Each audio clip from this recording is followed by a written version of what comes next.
بسم الله الرحمن الرحيم والصلاة والسلام على أشرف المرسلين سيدنا محمد وعلى آله وصحبه أجمعين. Mes chers élèves, on va donc maintenant commencer donc on est toujours dans la séquence 1, la séquence donc sur les suites réelles. Maintenant donc la leçon numéro 7.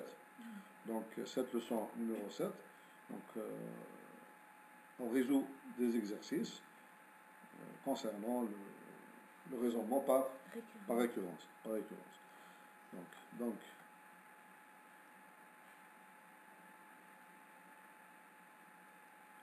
Donc exercice numéro 5. Exo 5. Exo 5.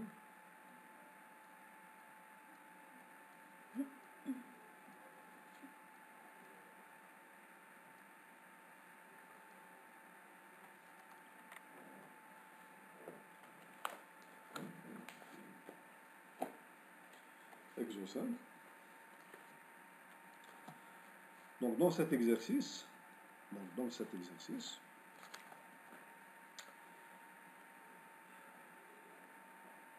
on considère la proposition Pn, donc on va considérer la proposition Pn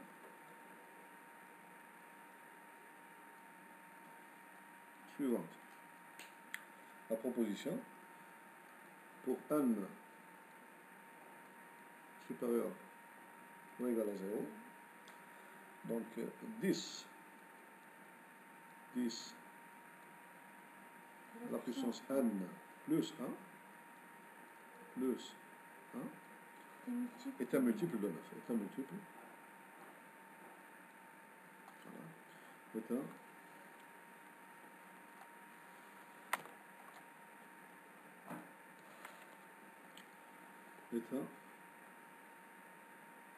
multiple de 9.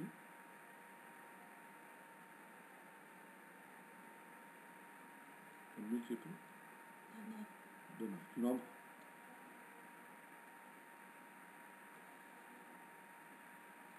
est un multiple de 9. Ça, c'est une proposition mathématique qui dépend de l'entier n. D'accord? Bon, on ne sait pas a priori, est-ce que c'est une proposition, est-ce que la proposition elle est vraie pour tout n, ou bien elle n'est pas vraie. Ou bien elle est vraie pour n supérieur ou égal à n 0 à partir d'un certain rang, ou bien elle n'est pas. Donc elle est fausse pour tout n. Elle est fausse pour tout n. Au début, on ne sait pas. Justement, l'exercice, il nous dit donc deux questions. La question 1, la première question. On nous dit démontrer que la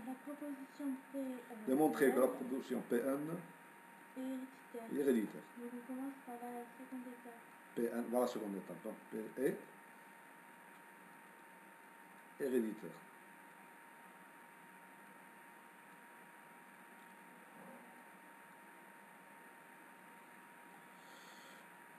Je m'excuse pour l'écriture parce que voilà, on écrit avec la souris et c'est un peu difficile. Montrer que Pn est héréditaire. Bon, Khadir, tu me rappelles, qu'est-ce que ça veut dire une proposition qui dépend de n est héréditaire, par définition. Là, on l'a expliqué dans la leçon précédente. Qu'est-ce que ça veut dire que la proposition Pn est héréditaire? On suppose que P de K est vrai. Non, c'est pas on suppose. Pn est héréditaire si, pour tout cas, donc on rappelle, pour tout cas, quel que soit K, si la proposition Pn est héréditaire, alors quel que soit K, si, allez, P de K, voilà, si P de K est vrai, voilà. Si P de K, la proposition, pour tout cas, si P de K est vrai, alors P de K plus 1 est vrai. Alors, P de K plus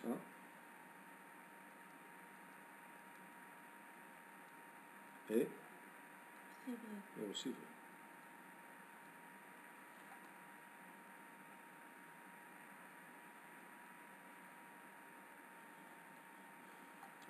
Si P de K est fausse, on ne peut rien dire pour P de K plus 1.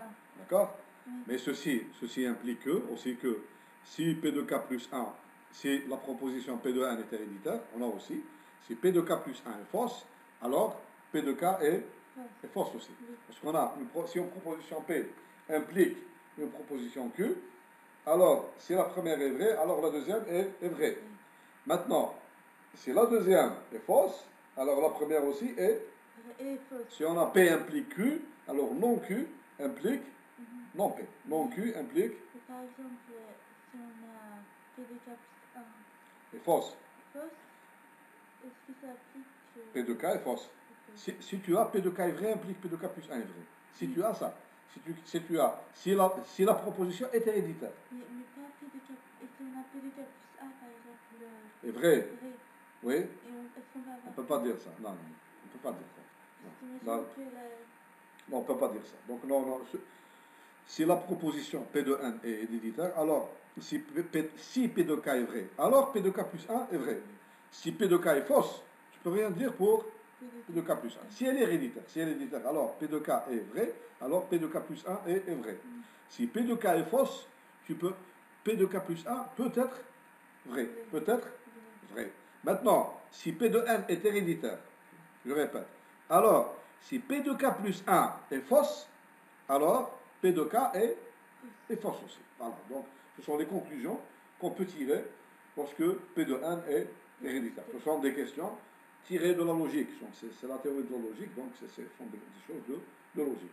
Ce sont des conséquences de l'implication. C'est l'implication des propositions qui nous donnent ces résultats. D'accord? Donc, si je veux démontrer que la proposition P de N est héréditaire, je dois démontrer ça. Je dois démontrer. Voilà.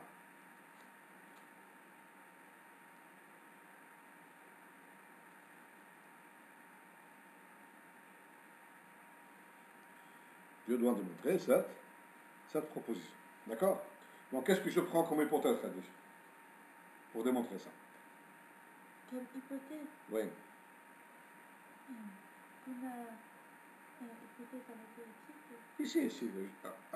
Maintenant, je commence la démonstration. Je veux démontrer si P de K est vrai, alors P de K plus 1 est vrai. Donc, je démarre de quoi?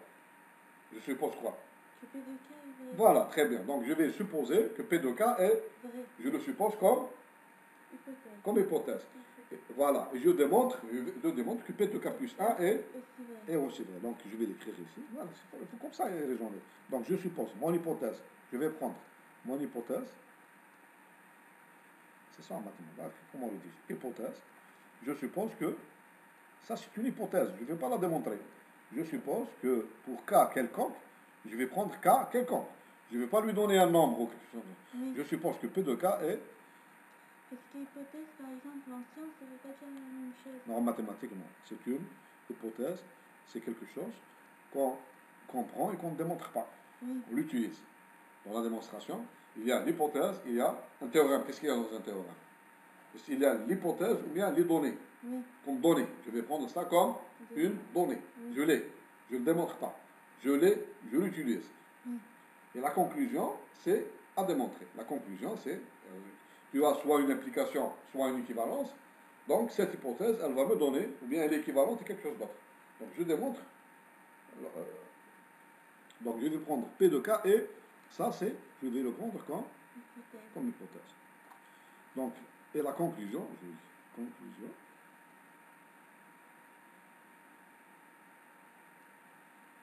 Ça, c'est. Donc, admettre. Non, c'est pas admettre, c'est admettre. Voilà, très bien. Admettre. Ce que je dis P de K est vrai, donc je la suppose qu'elle est vraie. Ma conclusion, il faut, voilà, P de K plus 1.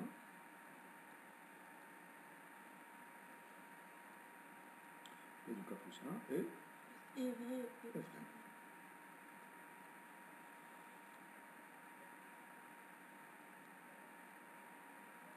Voilà. Ça, c'est la conclusion.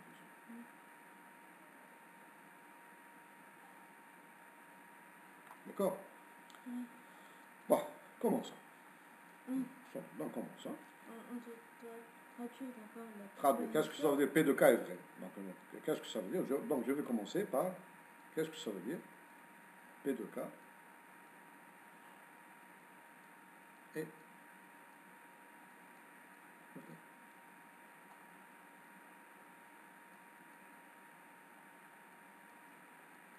D'accord? Oui. Qu'est-ce que ça veut dire? Ça veut dire que 10 c'est la... 10 à la puissance K. 10 à la puissance K plus 1 est un multiple de... est un multiple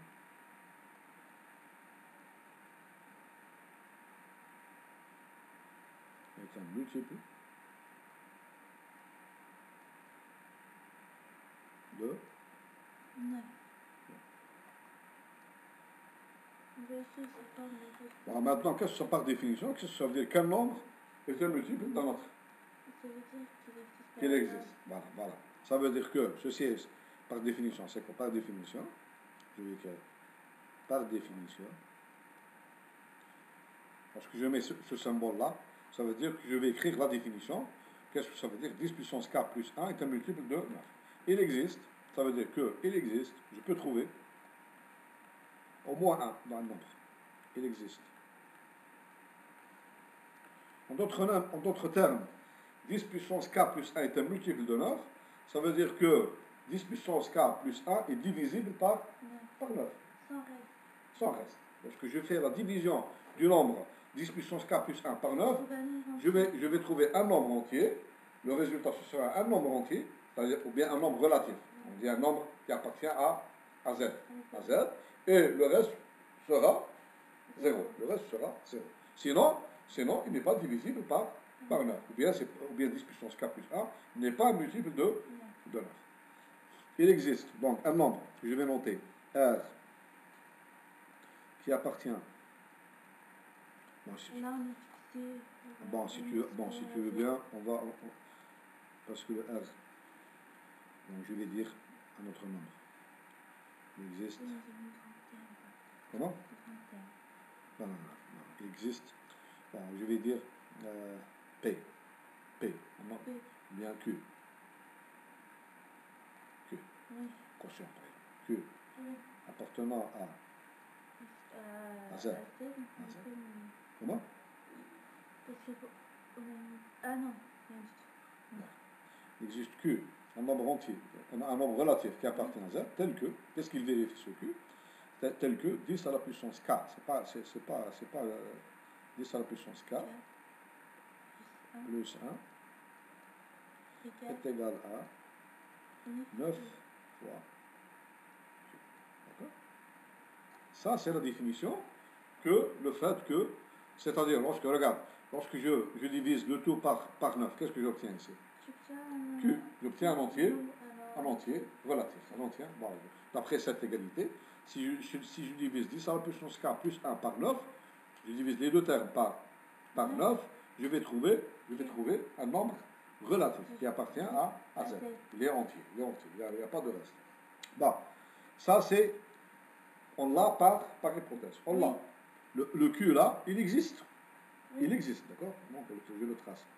Ce Q là, il existe. Oui. Bon. Qu'est-ce que je veux démontrer? Donc on veut démontrer, démontrons que. Maintenant, voilà, démontrons que. Donc,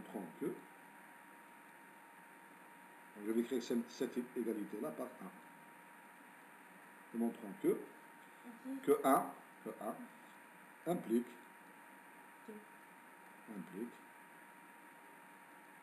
que quoi? Que P de K plus 1 est vrai. Qu'est-ce que ça veut dire P de K plus 1? P de K, si P de K est vrai, alors P de K plus 1 aussi est vrai. Qu'est-ce que ça veut dire P de K plus 1? Ça veut dire que, implique que 10 à la puissance K plus 1, très bien, K.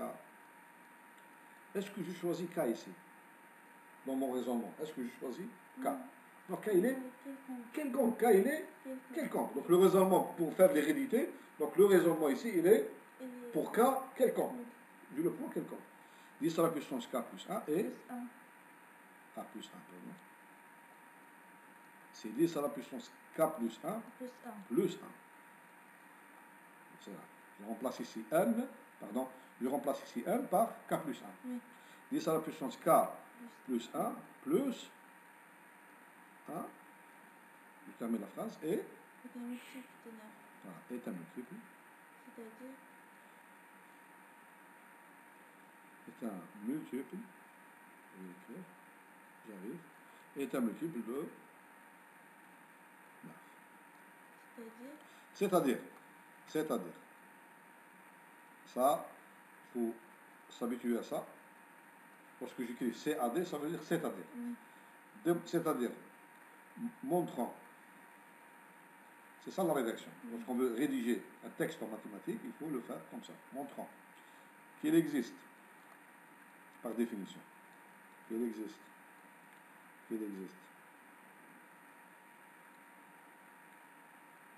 un autre entier relatif que j'appelle, non, Q', qu'il existe un autre entier relatif que j'appelle Q', ça n'a rien à voir avec la dérivée, hein. Oui. Donc c'est un autre que je note C'est pour le différencier. sur le différencier de Q, parce que ce Oui. Q-là, il existe. Donc je cherche un autre Q'. Mais est-ce que les deux cubes ils peuvent être égaux? Bien sûr, Oui. ça dépend, oui, ils peuvent être égaux. Tant mieux, s'ils sont égaux, tant mieux. Mais on va voir que Q', il a une relation avec Q. Donc, Q' appartient, pardon.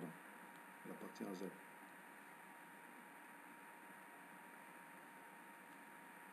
Il appartient à Z.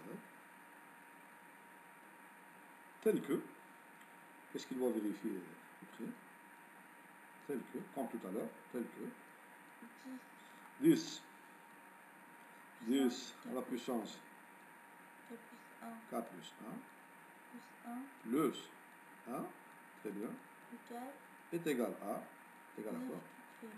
9 fois Q'. Ça, c'est la relation 2. À démontrer. Donc, je fais. Ça déjà, qu'est-ce que je cherche ici?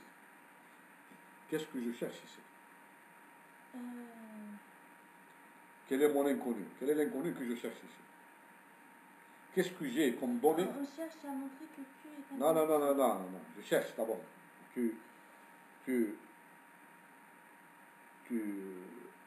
La cible d'abord. La cible, puis on le détaille. Qu'est-ce que je cherche ici? Quel est mon but? Qu'est-ce que je cherche ici? Montrer que 10 à la puissance. Non, ça c'est le détail. Qu'est-ce que je cherche? Un objet mathématique bien précis. Qu'est-ce que je cherche?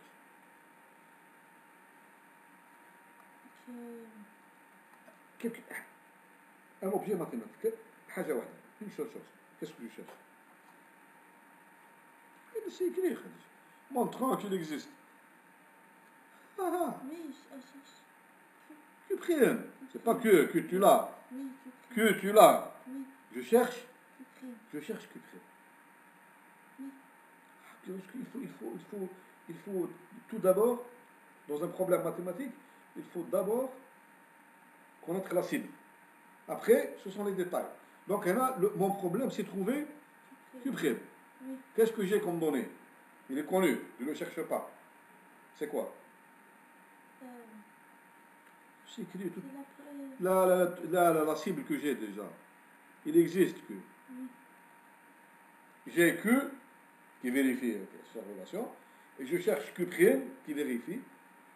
J'ai Q qui vérifie A, et je cherche Q' qui vérifie 2. Voilà, c'est pas le problème. Oui. J'ai Q qui vérifie A, j'ai Q qui vérifie la relation 1, et je cherche Q', il va être en fonction de Q, qui vérifie la relation 2. Donc, c'est clair, donc je vais démarrer de la relation 2.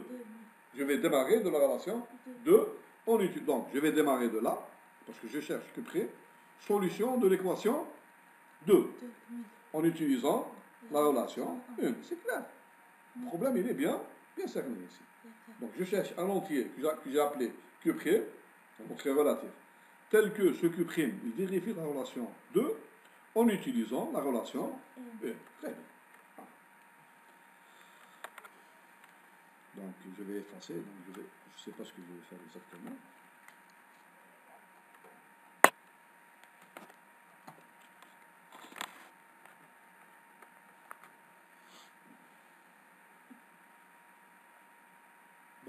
On efface tout. Laissez la... Fasse tout. Comment? Je vais écrire encore. Donc on efface tout. Oui. Non, pas, non, ça déjà ils peuvent. Non, je vais effacer ça. Ça, je vais écrire. Pas une grande plus grande?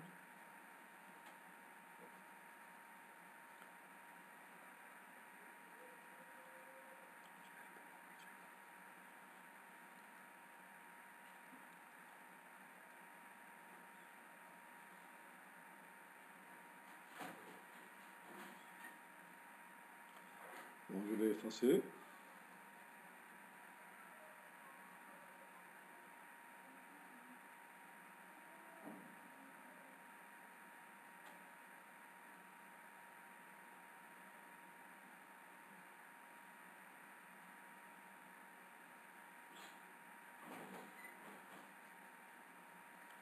Bon, c'est bon. Ah, c'est simple ici. Il suffit d'écrire cette équation, l'équation 2, d'une autre manière. Donc, comment on écrit l'équation 2? D'une autre manière. Donc, on écrit 2. Au lieu d'écrire 10 à la puissance k plus 1, puisque je vais utiliser 10 à la puissance k, donc je vais l'écrire. Donc 10 à la puissance k plus 1 est égal à quoi? Est égal à 10 À la puissance k. K, voilà. Fois 10. Très bien. Ça, c'est 10 à la puissance k plus 1. Voilà. Le tout plus 1 est égal à 9 Q'. N'oublions pas, je cherche quoi? Je cherche Q'. Bon, j'ai 10 à la puissance k. Il faut que je remplace. Donc, je considère la relation 1, et je vais remplacer 10 à la puissance k par sa valeur. Donc, d'après 1, à quoi est égal 10 à la puissance k? 9Q moins 1. Donc, d'après 1, 10 à la puissance k est égal à 9Q moins 1. Donc, ceci, je vais l'écrire de notre façon. Je remplace 10 à la puissance k par sa valeur. C'est-à-dire 9 à la puissance 9Q, voilà, moins 1. Ça, c'est quoi? Ça, c'est quoi? Ça, c'est 10 puissance k. Je l'ai donc considéré en utilisant la relation 1. Je 10 à la puissance k. Puisque ceci est vrai, il existe Q, tel que 10 à la puissance k plus 1 égale 9Q. Ça veut dire que ceci implique que, bon, je vais l'écrire ici, donc ceci implique que, bon, je vais l'écrire. 10 à la puissance k, voilà, ceci me donne 10 à la puissance k est égal à 9Q moins 1.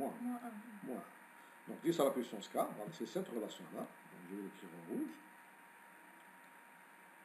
C'est cette relation-là. Je l'ai. Donc il existe Q, tel que 10 à la puissance k est égal à 9Q moins 1.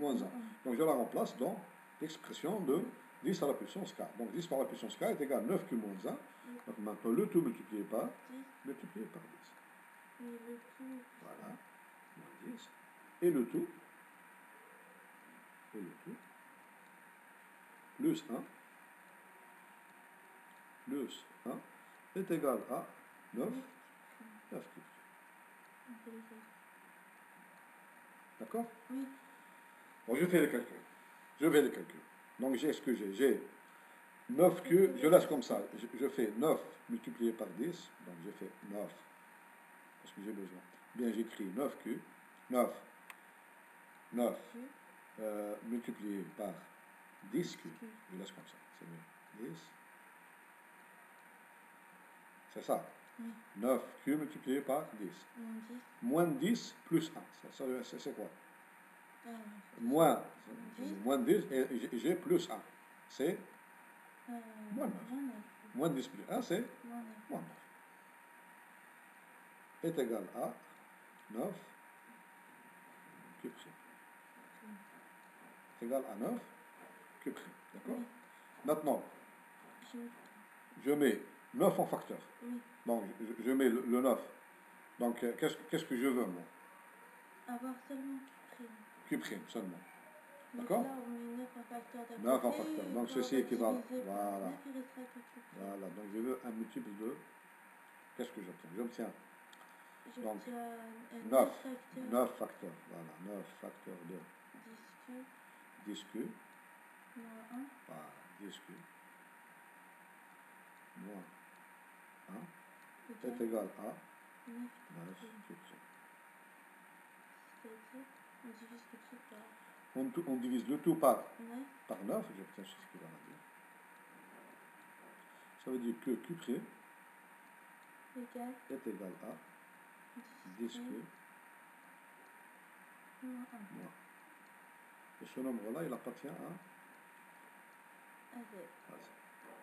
Puisque toutes les valeurs ici sont des entiers. sont des entiers. Qu'est-ce que j'ai démontré ce côté Khadij. J'ai démontré que, maintenant je peux revenir, il existe Q' qui est égal à 10Q moins 1. Le Q là, il est connu. Il existe Q' appartenant à Z, qui est en fonction de Q, tel que vérifie, Q' vérifie 10 à la puissance K plus 1. Plus 1 égale 9 fois Q'. Donc, Ça veut dire que 10 à la puissance K plus 1 est un multiple de 9. Ici, je vais écrire encore. Je vais effacer.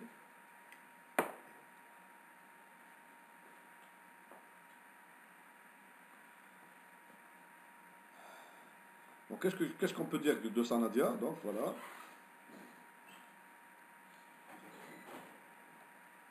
Ceci m'implique que, conclusion, c'est la conclusion. Donc, je peux revenir, j'arrive ici. Le 10 à la puissance, c'est la conclusion, ça. 10 à la puissance K plus 1. Plus 1 est un multiple de 9. Est un multiple, voilà. Est un multiple de 9.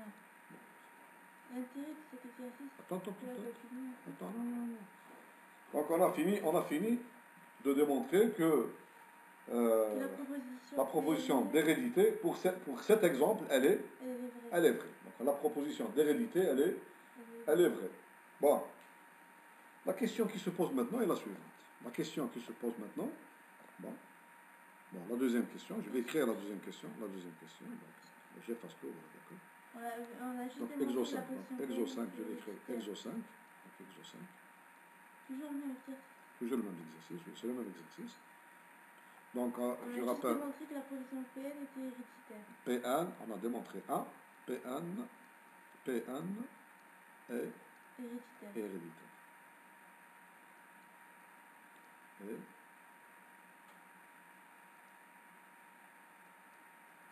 alors qu'habituellement, on commence par calculer le... Donc, on a démontré ça. 2. Est-ce qu'on a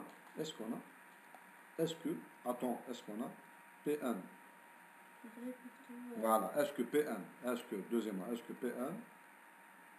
est vrai? Est-ce que PN est vrai pour tout n? Pour tout.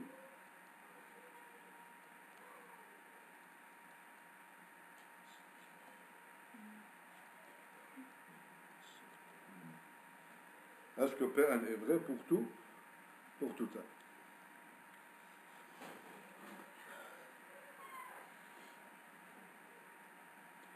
Bon, on pose la question.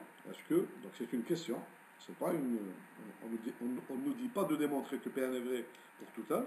Donc est-ce que Pn est vrai pour tout n? On va voir. Dans cet exercice. Donc, on va voir.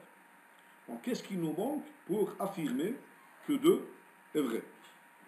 Donc, déjà, qu'est-ce qui nous manque en utilisant le raisonnement par récurrence pour affirmer que 2 est vrai, que Pn est vrai pour tout n? Premier terme, tu vérifies. L'étape numéro 1, parce qu'on a commencé ici dans le raisonnement par récurrence, on a commencé par l'étape numéro 2. On a commencé par l'hérédité, donc la proposition d'hérédité. Donc pour pouvoir affirmer que Pn est vrai pour tout n, il faut qu'on trouve un indice 1, 0 qui déclenche l'hérédité. C'est-à-dire il faut trouver au moins un 0. Un 0. Un seul, ça suffit. Il faut trouver un 0 tel que la proposition est vraie pour un 0. Un 0 peut être 0, 1, 2, 3, 4, mais Qu'avant qu'un caractère se transmette, il faut qu'il existe. il faut qu'il existe. Donc, on a ici, qu'est-ce que ça veut dire? Donc, donc ici, pour appliquer, je vais l'écrire, pour appliquer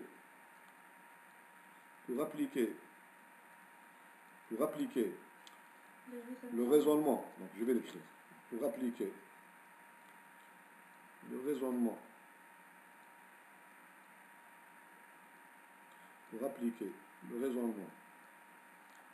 par récurrence, par récurrence, c'est bon? Oui. 2 heures. 2 heures. Pour appliquer le raisonnement par récurrence, donc il faut, c'est nécessaire ça, donc il faut trouver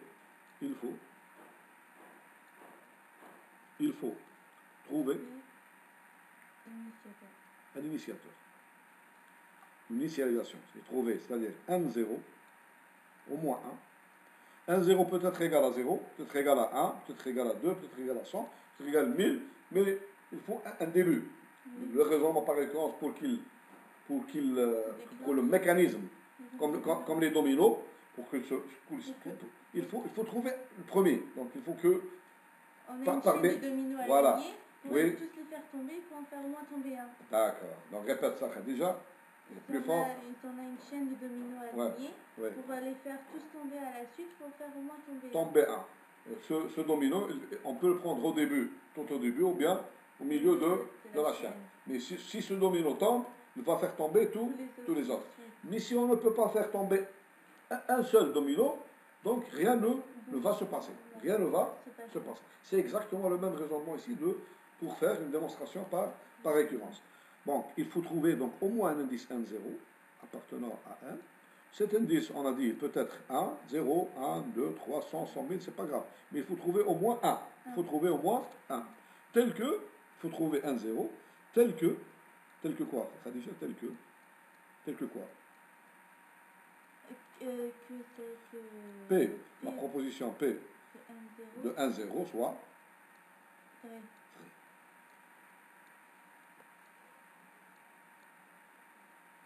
D'accord?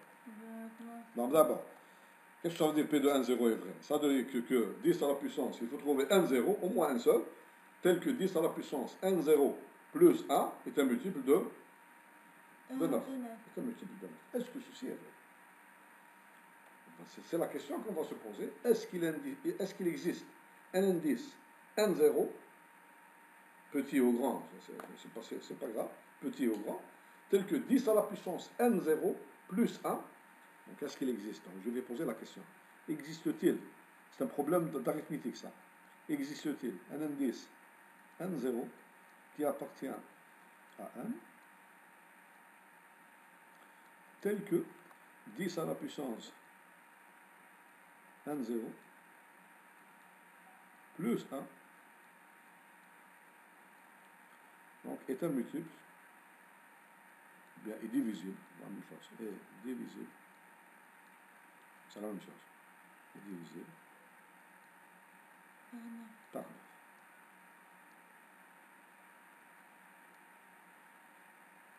Déjà, on sait qu'un nombre est divisible. Bon, qu'est-ce qu'on utilise ici?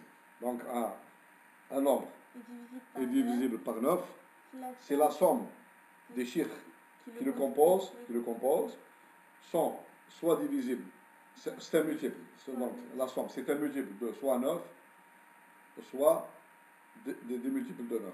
9, 18, 27, etc. 9, 18, 27, 3 fois 3, etc. Est-ce que ceci est possible? Donc je répète cela. Donc un nombre est un multiple de 9. Si la somme de ces chiffres qui le composent, est un multiple aussi de 9. C'est un multiple de 9. Par exemple, 9, 27. Lorsque je fais la somme des chiffres qui composent ce nombre, il faut que ce chiffre-là soit ou bien 9, ou bien 18, ou bien 27, etc. Donc, lui aussi soit un multiple de 9. Est-ce que ceci est vrai ici? Non. Non, impossible. Qu'est-ce qu'on remarque ici? On remarque ici que... La somme, peu importe. Parce qu'on a 10, on a 10 à la puissance n0. Oui. Donc, qu'est-ce qu'on va obtenir? Regarde plus ici. de 0. Voilà, 10 à la puissance n0. La somme des chiffres qui composent 10 à la puissance n0. Ce sera 1 et 0, 0, 0. Tous de 0. Que n... Autant de 0 que n0. D'accord? Donc, la somme des chiffres qui vont composer 10 à la puissance n0, ce sera 1. Et j'ajoute plus ici, plus 1. Donc, finalement, la somme des chiffres qui composent 10 à la puissance n0, je ne vais pas dire n0, je vais dire n, quel que soit n ici. Je vais dire ici, ce n'est pas n0 seulement, même pour tout n. Peu importe la valeur de n. Peu importe la valeur de n.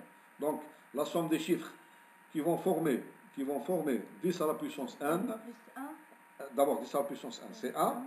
Je lui ajoute après 1, ce sera donc toujours 2. Quel que soit n. Puisque n va faire ajouter juste des 0. Voilà, des 0. Donc la somme, ce sera toujours 2. Et 2 n'est pas, quel que soit n, n'est pas, donc 2, n'est pas, n'est jamais,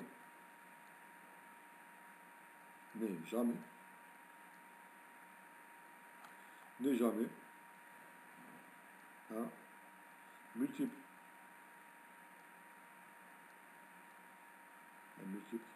de 9. D'accord? Bon, on va donner quelques valeurs de n. Par exemple, ici, pour n égale 0, qu'est-ce qu'on obtient? 1. C'est 10, 1 plus 1, c'est 2. 2 n'est pas un multiple de 9. Pour n égale 1, on obtient 10 plus 1, 11. 11 n'est pas un multiple de 9.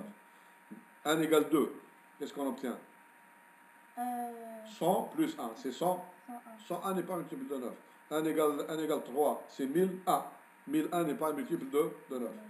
1 égale 4, c'est 10 000 plus 1. 10 001, c'est pas un multiple de 9. 100 001, c'est pas un multiple, etc. Donc, ce n'est jamais, quel que soit n, ce n'est jamais un multiple de 9. Donc on a montré qu'une... Conclusion. Maintenant, conclusion. On va faire la conclusion. La conclusion, on va l'écrire en rouge. Bon, on va répondre à la question 2. Pn, est-ce que Pn est vrai pour tout n?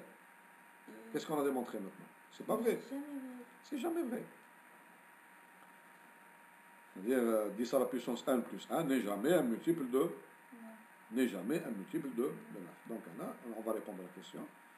La réponse maintenant. Conclusion. Pn n'est pas... Bon, on va écrire de façon plus correcte encore. Est fausse. P1 est fausse pour tout n. Est fausse. La proposition P de n est fausse pour tout n. Est fausse pour, on va la souligner, est fausse pour tout n.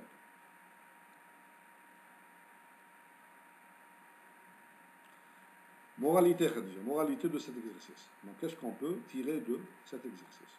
On a montré que la suite que... La proposition P1. Moralité. Qu'est-ce que la conclusion de cette... Quelle conclusion, quelle grande conclusion on peut tirer de cet exercice? On a montré que la proposition... Non, tu peux en démontrer. On a montré. Non. Les démonstrations, c'est bon, c'est fini. La proposition peut être héréditaire, mais si elle n'a pas d'initiateur... Dans le raisonnement, conclusion, dans le raisonnement par récurrence, pour appliquer le raisonnement par récurrence, il faut que les deux étapes soient respectées, une et deux, à la fois, les deux. Si l'une des étapes n'est pas respectée, alors on ne peut pas appliquer le raisonnement par récurrence.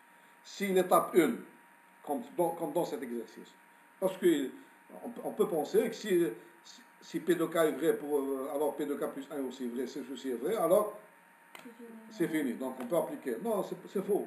Si tu ne peux pas déclencher au début le phénomène, c'est pas vrai. Malgré que tu peux avoir P de K est vrai, implique P de K plus 1 est vrai. Mais si tu ne peux pas trouver un indice 1,0 tel que P de indice 1,0 est vrai, alors le raisonnement par récurrence, tu ne peux pas l'appliquer. Comme dans cet exemple-là. Dans cet exemple-là, on n'a pas 10 à la puissance n plus 1 est un multiple de 9. C'est pas vrai, c'est pas vrai. Malgré que cette proposition, elle est héréditaire. Si on a P de K est vrai, alors P de K plus 1 est aussi vrai. La même chose. Si tu as, la première proposition est vraie, P1, l'étape 1 est vraie. C'est-à-dire tu as par exemple P de 0 ou bien P de 1 est vrai, et tu n'as pas la deuxième vraie. L'hérédité n'est pas vérifiée. Donc tu ne peux pas aussi appliquer, on a un exercice comme ça aussi, on peut le voir, mais on n'a pas le temps. Donc si, la même chose, si dans le raisonnement par récurrence, tu as la première étape, elle est vérifiée.